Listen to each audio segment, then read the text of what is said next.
Realme latest Realme 8 Pro அப்படின ஒரு mobile வந்து launch பண்ணிருந்தாங்க. இந்த மொபைலோட அன்பாக்சிங் அண்ட் டீடைல்டான ரிவ்யூ தான் இந்த வீடியோல பார்க்க போறோம். அது போக இந்த மொபைல்ல என்ன நல்லா இருக்கு நல்லா இல்ல யார் வாங்குனா பெஸ்டா இருக்கும் அப்படிங்கற எல்லாத்தையுமே வீடியோக்குள்ள நம்ம டீடைல்டா டிஸ்கஸ் பண்ணுவோம்.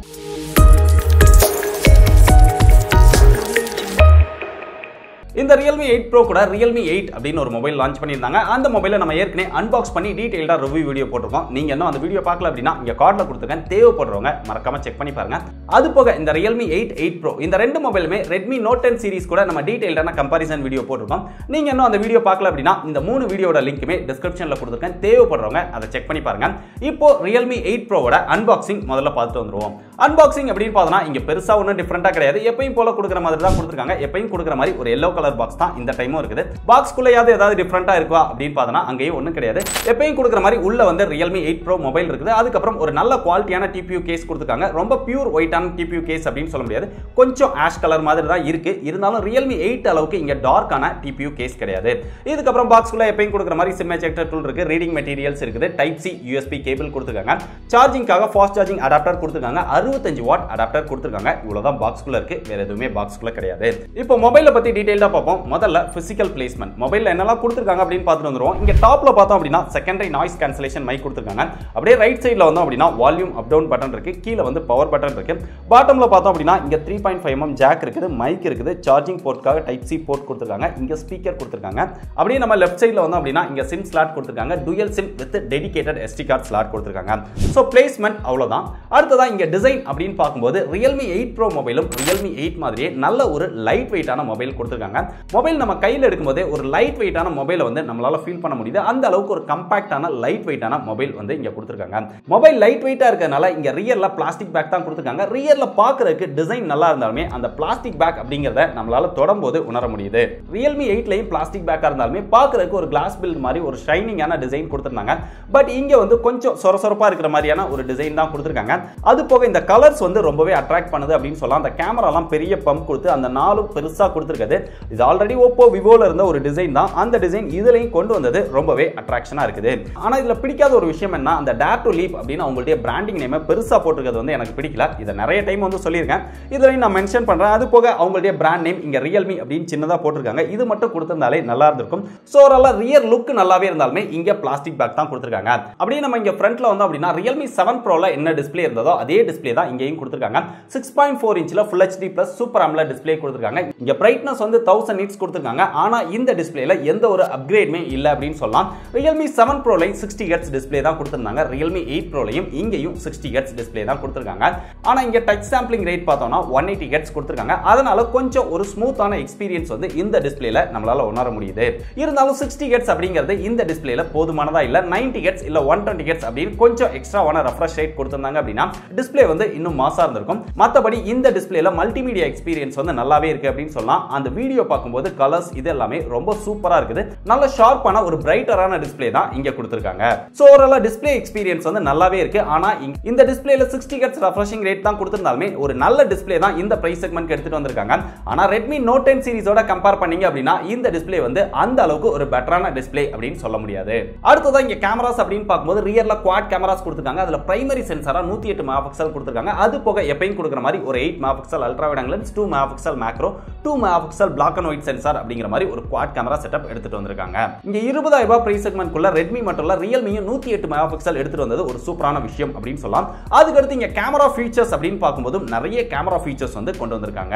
இங்க கேமரால போட்டோ குவாலிட்டி அப்படின்னு பார்க்கும்போது நார்மலா எடுத்தாலும் சரி இல்ல 108 மெகாபிக்சல் எடுத்தாலும் சரி பெரிய அளவுல டிஃபரன்ஸ் தெரியல அப்படின்னு சொல்லலாம். நல்ல ஒரு டீடைல்டான ஒரு ஷார்ப்பான போட்டோஸ் வந்து நம்மளால எடுத்துக்க முடியுது.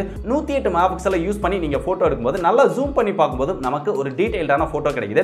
பட் நார்மலான போட்டோஸ் எடுத்தீங்க அப்படின்னா பெரிய அளவுல நம்மளால ஜூம் பண்ணி பார்க்க முடியல. அடுத்தது இங்க போர்ட்ரைட் ஷாட்ஸ் அப்படின்னு பார்க்கும்போது நல்ல கலர்ஃபுல்லான போட்டோஸ் எடுத்துக்க முடியுது. Realme 8 Pro குள்ள டிஃபரன்ஸ் என்ன, Realme 8ல பார்த்தோம் அப்படின்னா அந்த கலர்ஸ் எல்லாமே ரொம்ப மிகைப்படுத்தி காமிக்கிற மாதிரி இருந்தது. ஆனா இங்க Realme 8 Proல என்ன ஒரிஜினல் கலர் இருக்கோ அதை தான் ஆப்டிமைஸ் பண்ணி ஒரு பெட்டரான அவுட்புட் கொடுக்குது. அதனால Realme 8ல இருந்ததை விட Realme 8 Pro போட்டோஸ் வந்து நல்லாவே ஒரு குவாலிட்டியான போட்டோஸ் எடுத்துக்க முடியுது. இருந்தாலும் போர்ட்ரைட் ஷாட்ல Realme 8ல என்ன ஒரு ப்ராப்ளம் இருந்ததோ அதே ப்ராப்ளம் இங்கேயும் இருக்குது. அந்த எட்ஜ் டிடெக்ஷன் இதெல்லாமே போர்ட்ரைட் ஷாட்ல 100% பெர்ஃபெக்ட்டா இல்ல. ஒரு சில இடங்கள்ல ஏதாவது கட்டாய் தான் தெரியுது. சோ அந்த இது மட்டும் சாட்டிஸ்ஃபைடா இல்ல, மத்தபடி போட்டோ குவாலிட்டி நல்லாவே இருக்குது.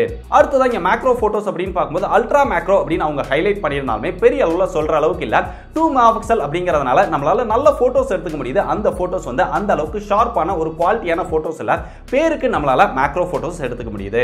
இதுல நைட் மோட் ஃபீச்சரும் கொடுத்துருக்காங்க. ஓரளவு டீசென்ட்டான லைட்டிங் இருக்கிற இடத்துல நைட் மோட் யூஸ் பண்ணி நம்ம போட்டோஸ் எடுக்கும்போது ஒரு நல்ல அவுட்புட் எடுக்க முடியுது. பெரிய அளவுல டார்க்கா இருக்கிற இடத்துல நீங்க போட்டோஸ் எடுத்தீங்கன்னா அந்த அளவுக்கு ஒரு குவாலிட்டியான போட்டோஸ் கிடைக்கல, பெரிய அளவுல நாய்ஸான போட்டோஸ் தான் நமக்கு கிடைக்குது. அடுத்தது இங்க எக்ஸ்ட்ரா கேமரா ஃபீச்சர்ஸ் அப்படின்னு பார்த்தா இந்த மொபைலுமே டுயல் வியூ மோட் அப்படின்னு ஒரு ஆப்ஷன் கொடுத்திருக்காங்க. ஃப்ரண்ட் கேமரா அப்புறம் ரியர் கேமரா இது ரெண்டையுமே ஒரே டைம்ல யூஸ் பண்ணி நம்மளால வீடியோஸ் எடுத்துக்க முடியும். அது வந்து ஒரு சூப்பரான ஃபீச்சர் அப்படின்னு சொல்லலாம். அதுக்கப்புறம் போர்ட்ரைட் ஷாட்ல ஃபில்டர் யூஸ் பண்ணி நம்மள மட்டும் கலரா காமிச்சு பேக்ரவுண்ட பிளாக் அண்ட் ஒயிட்ல காமிக்கிற மாதிரி போட்டோஸ் வந்து எடுத்துக்க முடியுது. க்ளோஸ் அப் ஷாட் எடுக்கும்போது அது ரொம்ப பெர்ஃபெக்ட்டா வருது. கொஞ்சம் லாங்ல நின்னு ஷாட் எடுத்தீங்க அப்படின்னா ஃபுல்லாவே பிளாக் அண்ட் ஒயிட்டா வந்துருது. அதுக்கடுத்து இங்க வீடியோஸ்லயும் அதே சேம் ஃபில்டர் கொடுத்திருக்காங்க. நம்மள மட்டும் கலர்ல காமிச்சு பேக்ரவுண்ட பிளாக் அண்ட் ஒயிட்ல காமிச்சு வீடியோஸ் எடுத்துக்க முடியும். இந்த ஃபீச்சரும் ரொம்ப பெர்ஃபெக்ட்டா வர்க் பண்ணுது. இதுவும் க்ளோஸ் அப் ஷாட்ஸ் மட்டும் தான் பெர்ஃபெக்ட்டா வர்க் பண்ணுது.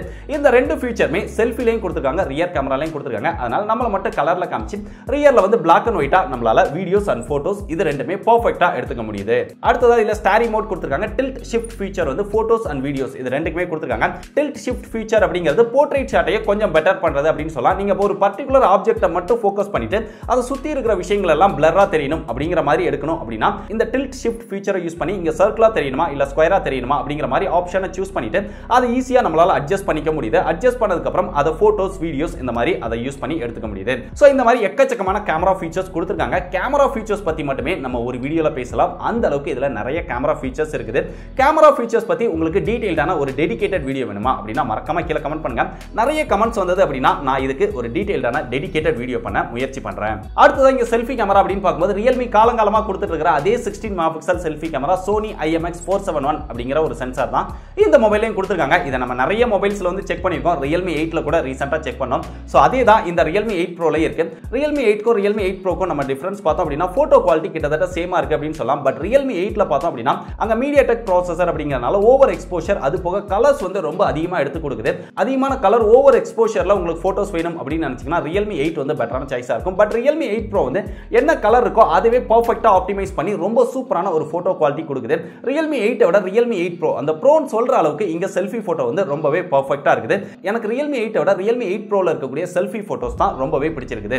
இங்கேயும் போர்ட்ரைட் ஷாட்ஸ் அப்படின்னு பார்க்கும்போது அந்த எட்ஜ் டிடெக்ஷன் இதெல்லாமே பெர்ஃபெக்ட்டா இல்ல. போட்டோஸ் அப்படின்னு பார்க்கும்போது நல்லாவே இருக்குது. அது போக இதுலமே நம்மள மட்டும் கலர்ல காமிச்சு பேக்ரவுண்ட பிளாக் அண்ட் ஒயிட்ல காமிச்ச மாதிரி வீடியோ எடுக்க முடியும். அது போக இதுல ரொம்ப முக்கியமான ஃபீச்சர் என்ன பேக்ரவுண்ட பிளர் பண்ணி வீடியோ எடுக்கிற ஆப்ஷன் இருக்கா ப்ரோ அப்படின்னு கேட்டிங்கன்னா செல்ஃபி அண்ட் ரியர் இது ரெண்டுலயுமே இருக்குது. நம்ம க்ளோஸ் அப்ல நின்னு எடுக்கும்போது அது வந்து ரொம்ப பெர்ஃபெக்ட்டா வர்க் பண்ணுது. கொஞ்சம் நம்ம தள்ளி போய்ட்டோம் அப்படின்னா அந்த பேக்ரவுண்ட் பிளர் ஆகிறது வந்து கட் ஆயிடுது. மத்தபடி ஒரு 4 to 5 feet டிஸ்டன்ஸ்க்குள்ள நின்னு நீங்க வீடியோ எடுத்தீங்க அப்படின்னா பேக்ரவுண்ட பிளர் பண்ணி ரொம்ப சூப்பரா நம்மளால வீடியோ எடுத்துக்க முடியுது. செல்ஃபிலயும் எடுத்துக்க முடியுது, ரியர் கேமராலயும் எடுத்துக்க முடியுது. அந்த ஃபீச்சர் வந்து ரொம்ப பெர்ஃபெக்ட்டா வர்க் பண்ணுது. அதுக்கப்புறம் இதுல வீடியோ ஃபீச்சர் அப்படின்னு பார்க்கும்போது ரியர் கேமரால நம்மளால 4K வரைக்கும் வீடியோ ஷூட் பண்ணிக்க முடியுது. அதுல UAS சப்போர்ட் கொடுத்திருக்காங்க. அதனால ஓரளவு ஷேக் இல்லாம நம்மளால வீடியோஸ் எடுத்துக்க முடியுது. சோ ஓவராலா கேமரா ஃபீச்சர்ஸ் அப்படின்னு பார்க்கும்போது இந்த பிரைஸ் செக்மென்ட்க்கு என்ன மேக்ஸிமம் ஆஃபர் பண்ண முடியுமோ அந்த அளவுக்கு பெஸ்ட்டா ஆஃபர் பண்ணிருக்காங்க அப்படின்னு சொல்லலாம். இருந்தாலும் செல்ஃபி கேமரா அப்படின்னு பார்க்கும்போது Realme 7 Proல 32 மெகாபிக்சல் செல்ஃபி கேமரா கொடுத்திருந்தாங்க. பட் Realme 8 Proல 16 மெகாபிக்சல் அப்படின்னு டவுன் கிரேட் பண்ணது பெரிய அளவுல சாட்டிஸ்ஃபேக்ஷன் இல்ல அப்படின்னு சொல்லலாம். இருந்தாலும் 16 மெகாபிக்சலுக்கு என்ன மேக்ஸிமம் குவாலிட்டி கொடுக்க முடியுமோ அந்த அளவுக்கு ஒரு குவாலிட்டியான போட்டோஸ் இந்த Realme 8 Proல எடுத்துக்க முடியுது. அடுத்து இந்த மொபைல்ல கேமிங் பெர்ஃபார்மன்ஸ் அப்படின்னு பார்க்கும்போது Realme 7 Proல கொடுத்திருந்த அதே Snapdragon 720G ப்ராசஸர் தான் கொடுத்திருக்காங்க. ப்ராசஸர்ல பெரிய அளவுல எந்த அப்கிரேட்மே இங்க பண்ணல. இதோட ஆண்ட்ராய்டு ஸ்கோர் அப்படின்னு பார்த்தா இங்க 2,84,000 வருது. Snapdragon 720Gல இந்த மொபைல்ல கேமிங் பெர்ஃபார்மன்ஸ் நல்லாவே இருக்குது. நல்லாவே ஹேண்டில் பண்ணுது. ஹையர் எண்ட் கேம்ஸ் எல்லாமே எந்த ஒரு லாகும் இல்லாம சூப்பரா விளையாட முடியுது. இருந்தாலும் Realme 6 Pro 7 Proல கொடுத்திருந்த அதே ப்ராசஸரை 8 Proலையும் கொடுத்திருந்தது வந்து பெரிய அளவுல சாட்டிஸ்ஃபேக்ஷன் கிடையாது. இந்த ப்ராசஸரை வந்து அவங்க கண்டிப்பா அப்கிரேட் பண்ணியிருந்திருக்கணும். பட் பண்ணல. இருந்தாலும் இங்க 720G கொடுத்திருந்தாலுமே கேமிங் பெர்ஃபார்மன்ஸ் வந்து ரொம்ப சூப்பரா இருக்குது. அடுத்ததா இங்க சாஃப்ட்வேர் அப்படின்னு பார்க்கும்போது லேட்டஸ்ட் வெர்ஷனான Android 11ஓட Realme UI 2.0 கொடுத்திருக்காங்க. இது பார்க்கிறதுக்கு கிட்டத்தட்ட ஒரு ஸ்டாக் Android மாதிரியான ஒரு எக்ஸ்பீரியன்ஸ் கொடுக்குது. இருந்தாலும் நிறைய ப்ளோட்வேர்ஸ் ப்ரீ இன்ஸ்டால்ட் ஆப் வந்து கொடுத்திருக்காங்க. இதுக்கு முன்னாடி இருந்ததை விட இந்த மொபைல்ல கொஞ்சம் கம்மியா கொடுத்திருக்காங்க. மத்தபடி Realme UI ஓட எக்ஸ்பீரியன்ஸ் ரொம்ப சூப்பரா இருக்குது. அதுலயும் எக்கச்சக்கமான நிறைய ஃபீச்சர்ஸ் வந்து ஆட் பண்ணிருக்காங்க. Realme UI 2.0 பத்தி டீடைல்டான ஒரு டெடிகேட்டட் வீடியோ வேணுமா அப்படினா மறக்காம கீழ கமெண்ட் பண்ணுங்க. நிறைய கமெண்ட்ஸ் வந்தது அப்படினா அதுக்கும் ஒரு டெடிகேட்டட் வீடியோ பண்ண நான் முயற்சி பண்றேன். அது போக Realme UI ல எப்பவுமே தேவையில்லாத ஆட்ஸ் நோட்டிஃபிகேஷன்ஸ் இதெல்லாம் புஷ் பண்ணுவாங்க. அதுவும் இந்த மொபைல்ல இருக்குது. நிறைய தேவையில்லாத நோட்டிஃபிகேஷன்ஸ் பிரவுசர்ல இருந்து வரதான் செய்யுது. நிறைய ப்ரீ இன்ஸ்டால்ட் ஆப் கொடுத்திருந்தாலுமே மேக்ஸிமம் ஆப்பை வந்து நம்மளால அன்இன்ஸ்டால் பண்ணிக்க முடியுது. அது வந்து ஒரு நல்ல விஷயம் அப்படின்னு சொல்லலாம். அடுத்ததா இங்க எக்ஸ்ட்ரா ஃபீச்சர் அப்படின்னு பார்க்கும்போது இங்க AMOLED டிஸ்ப்ளே கொடுத்திருக்கிறதுனால இன் டிஸ்ப்ளே ஃபிங்கர்பிரிண்ட் சென்சார் கொடுத்திருக்காங்க. இன் டிஸ்ப்ளே ஃபிங்கர்பிரிண்ட் சென்சார் இந்த மொபைல்ல ரொம்ப ஃபாஸ்டா ரொம்ப அக்யூரேட்டா வர்க் பண்ணுது அப்படின்னு சொல்லலாம். Realme 8ல கொஞ்சம் ஸ்லோவா வர்க் பண்ணிச்சு, அதுலயும் ஆனா அக்யூரேட்டா வர்க் பண்ணிச்சு. அதை விட இந்த Realme 8 Pro மொபைல்ல இன் டிஸ்ப்ளே ஃபிங்கர்பிரிண்ட் சென்சார் வந்து ரொம்ப ஃபாஸ்ட் அண்ட் அக்யூரேட்டா இருக்குது. அதே மாதிரி ஃபேஸ் அன்லாக்கும் ரொம்ப ஃபாஸ்ட் அண்ட் பெர்ஃபெக்ட்டா வர்க் பண்ணுது. அடுத்ததா இதுல call quality and network quality அப்படின்னு பார்க்கும்போது ரொம்ப பெர்ஃபெக்ட்டா வர்க் பண்ணுது. அதுல எந்த ஒரு ப்ராப்ளம் கிடையாது. ஆனா இங்க மியூசிக் குவாலிட்டி அப்படின்னு பார்க்கும்போது இங்க ஹைரஸ் சப்போர்ட் கொடுத்திருக்காங்க. ஆனா இங்க சிங்கிள் ஸ்பீக்கர் தான் கொடுத்திருக்காங்க. அதுலயும் ஸ்டீரியோ ஸ்பீக்கர் கிடையாது. சோ இந்த ஸ்பீக்கர்ல நம்மளால என்ன மேக்ஸிமம் குவாலிட்டி எதிர்பார்க்க முடியுமோ அந்த அளவுக்கு ஒரு சூப்பரான மியூசிக் எக்ஸ்பீரியன்ஸ் இதுலயே இருக்குது. ஹைரஸ் சப்போர்ட் இருக்கிறதுனால மியூசிக் கேட்கறதுக்கு நல்லாவே இருக்குது அப்படின்னு சொல்லலாம். இந்த மொபைல்ல பேட்டரி கெபாசிட்டி அப்படின்னு பார்க்கும்போது Realme 7 Pro ல இருந்த மாதிரி இங்கேயும் 4500 mAh பேட்டரி கெபாசிட்டி கொடுத்திருக்காங்க. ஆனா Realme 7 Pro விட இங்க ஃபாஸ்ட் சார்ஜிங் சப்போர்ட் வந்து டவுன் கிரேட் பண்ணிருக்காங்க. பாக்ஸ்க்குள்ள 65 வாட் அடாப்டர் கொடுத்துறாங்க. ஆனா மொபைல்ல பார்த்தோம் அப்படினா இங்க 50 வாட் ஃபாஸ்ட் சார்ஜிங் சப்போர்ட் தான் கொடுக்குறாங்க. பாக்ஸ்க்குள்ள 65 வாட் அடாப்டர் கொடுத்ததுக்கு அப்புறம் மொபைல்ல 65 வாட் சப்போர்ட் கொடுக்கிறதுல என்ன ப்ராப்ளம் அப்படின்னு தெரியல. இங்க 50 வாட் ஃபாஸ்ட் சார்ஜிங் சப்போர்ட் தான் கொடுக்குறாங்க. அதனால Realme 7 Pro விட 8 Pro விட சார்ஜிங் டைம் வந்து இன்க்ரீஸ் ஆகுது. இங்க கிட்டத்தட்ட ஒரு 50 நிமிஷம் வரைக்கும் ஃபுல் சார்ஜ் பண்ண டைம் எடுத்துக்குது. அதே மாதிரி இந்த மொபைலை நீங்க கேமிங்காக அதிகம் சூஸ் பண்றீங்க அப்படின்னா இங்க பேட்டரி கெபாசிட்டி அப்படின்னு பார்க்கும்போது 4500 mAh தான் இருக்குது. ஏன்னா வெயிட்லெஸ்ஸான ஒரு மொபைல் டிசைன் பண்ணும் அப்படிங்கிறதுனால இங்க பேட்டரி கெபாசிட்டியை கம்மியா கொடுத்து ஃபாஸ்ட் சார்ஜிங் சப்போர்ட் அதிகமா கொடுத்துறாங்க. வேகமா சார்ஜ் பண்ணிக்க முடிஞ்சாலும் பேட்டரி வந்து வேகமா ட்ரெயின் ஆயிருது அப்படின்னு சொல்லலாம். 5000 mAh அப்படின்னு கொடுத்திருந்தாங்கன்னா இன்னும் கொஞ்சம் பெட்டரா இருந்திருக்கும். இருந்தாலும் 4500 mAh நீங்க ஹெவியா யூஸ் பண்ணீங்க அப்படின்னா ஒரு நாள் டே டைமுக்கு தாங்கும். நார்மலா யூஸ் பண்றீங்க அப்படின்னா 1 ல இருந்து 1.5 நாள் வந்து இந்த பேட்டரி நல்லாவே நிக்குது. நான் யூஸ் பண்ண வரைக்கும் இங்க பேட்டரியில பெரிய அளவுல ப்ராப்ளம்ஸ் இல்ல. ஃபைனலா இந்த மொபைலோட பிரைஸ் அப்படின்னு பார்த்தா இங்க ரெண்டு ஸ்டோரேஜ் வேரியன்ட் லான்ச் பண்ணிருக்காங்க. 6+128 8+128 அப்படிங்கிற மாதிரி ரெண்டு ஸ்டோரேஜ் வேரியன்ட் லான்ச் பண்ணிருக்காங்க. இங்க 6+128 ஓட பிரைஸ் அப்படின்னு பார்த்தா 17999 ரூபாய்க்கு சேல் பண்றாங்க. 8+128 ஓட பிரைஸ் அப்படின்னு பார்த்தா 19999 ரூபாய், அதாவது 20000 ரூபாய் பிரைஸ் செக்மென்ட்க்கு சேல் பண்றாங்க. இப்போ இந்த பிரைஸ்க்கு இந்த மொபைல் வர்த்தா அப்படின்னு கேட்டீங்கன்னா Redmi Note 10 சீரிஸோட நீங்க கம்பேர் பண்ணீங்க அப்படின்னா கண்டிப்பா இந்த பிரைஸ் செக்மென்ட்க்கு இந்த மொபைல் வந்து ஒரு வர்த்தான மொபைலா தெரியாது. ஏன்னா அங்க இதை விட ஒரு பெட்டரான டிஸ்ப்ளே, பெட்டரான பெர்ஃபார்மன்ஸ், பெட்டரான பேட்டரி கெபாசிட்டி அப்படின்னு எல்லா விதத்திலுமே ஒரு பெஸ்ட் மொபைலா அந்த மொபைல் இருக்குது. இதை விட எக்ஸ்ட்ரா ஒரு 1000 ரூபாய் போட்டோம்னா போதும், அந்த அளவுக்கு ஒரு மாசான அப்கிரேட் அந்த மொபைல்ல கிடைச்சிடும்.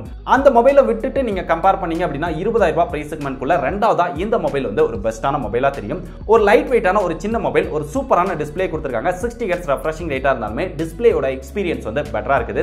கேமரா பெர்ஃபார்மன்ஸ் வந்து ரொம்ப சூப்பரா இருக்குது. இந்த மொபைலை 20000 ரூபாய்க்குள்ள 108 மெகாபிக்சல் கொடுத்திருக்காங்க. அதுல போட்டோஸ், வீடியோஸ் இதெல்லாமே ரொம்ப சூப்பரா எடுத்துக்க முடியுது. பெர்ஃபார்மன்ஸ் அப்படின்னு பார்க்கும்போது இங்கேயும் ஓரளவு நல்ல பெர்ஃபார்மன்ஸ் கொடுக்கக்கூடிய Snapdragon 720G கொடுத்திருக்காங்க.